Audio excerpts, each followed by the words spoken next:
ചില കാര്യങ്ങൾ അങ്ങനെയാല്ലേ, നമ്മൾ തന്നെ ചെയ്യും വേണം, പക്ഷെ നമുക്ക് ചെയ്യാനൊട്ടും താല്പര്യമില്ല. ഒരു മടിപ്പണിയായിട്ട് മാറ്റി വയ്ക്കുന്ന കാര്യങ്ങൾ. എനിക്കൊരു മടിപ്പണിയായിട്ടുള്ള കാര്യമാണ് കേട്ടോ ഈ മുറ്റമൊക്കെ തൂത്ത് ക്ലീൻ ചെയ്തിടുന്നത്. മുറ്റം തൂത്ത് ക്ലീൻ ചെയ്തിടാൻ എനിക്ക് ഇഷ്ടമാണ്. പക്ഷെ നമ്മൾ ക്ലീൻ ചെയ്യുമ്പം ഈ ചപ്പൽസും കാര്യങ്ങളൊക്കെ ഇങ്ങനെ നിരന്ന് വൃത്തികേടായിട്ട് ഇരിക്കുമ്പോൾ അതൊക്കെ എടുത്ത് അടുക്കി പെറുക്കി വെക്കുമ്പോഴേക്കും നമ്മൾ ഒരുപാട് സമയം അവിടെ പോകും.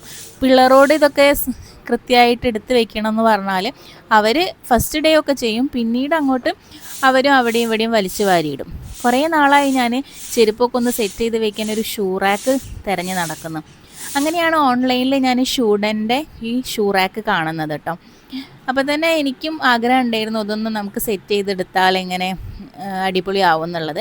അങ്ങനെ ഞാൻ അവരെ കോണ്ടാക്ട് ചെയ്ത് പിറ്റേ ദിവസം തന്നെ അവർ വീട്ടിൽ വന്നു കേട്ടോ. അവരെല്ലാ എക്യുപ്മെൻറ്റ്സും ആയിട്ടാണ് വന്നത്. അവരെന്നെ അത് ഫിറ്റ് ചെയ്ത് തന്ന് നല്ല സേഫാക്കി തന്നു കേട്ടോ. ഇപ്പോൾ കുട്ടികൾക്കൊക്കെ എവിടെയെങ്കിലും പോയി വന്നാൽ ചെരുപ്പൊക്കെ സൂക്ഷിച്ച് വെക്കാൻ ഭയങ്കര ഇൻട്രസ്റ്റ് ആണ്. കൂടാതെ ഇങ്ങനെ ഒരു ലോക്ക് സിസ്റ്റം ഉള്ളതുകൊണ്ട് തന്നെ പട്ടികളൊക്കെ ചെരുപ്പ് എടുത്തു കൊണ്ടുപോകുന്ന സാഹചര്യമോ അല്ലെങ്കിൽ മഴ നനഞ്ഞ ചെരുപ്പ് കേടാവുക അങ്ങനെയൊന്നും ഉണ്ടാവില്ല കേട്ടോ. നല്ല പ്രൊട്ടക്റ്റായിട്ട് നമ്മളെ ചെരുപ്പ് അവിടെ സേഫ് ആയിരിക്കും.